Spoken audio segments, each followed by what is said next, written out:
জানি না যারা ছেড়ে যায় তারা বিচ্ছেদের পর ভালোবাসে কিনা। আমি জানি না তোমার মতো যারা কারণ না দিয়ে ছেড়ে যায় তারা আদৌ মনে রাখে কিনা।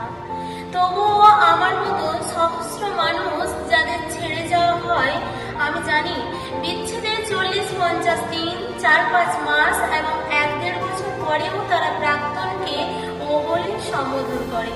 সেই সহস্র হৃদয় প্রায় রোজ রাতেই কাঁদে এবং ভালো আছের জায়গায় শুধু আছি বলে। তাহলে আমার মধ্যে এমন কি ব্যতিক্রম আছে যে তাদের প্রেম না ফিরলেও তোমাকে ফিরতে হবে? তোমাকে ফিরতেই হবে, ফিরতে হবে, কারণ আমি তোমায় খুঁজছি। এইটা জেনেও যে দেখা হলে যে তুমি উল্টো পথে হাঁটা শুরু করবে, তবু তোমাকেই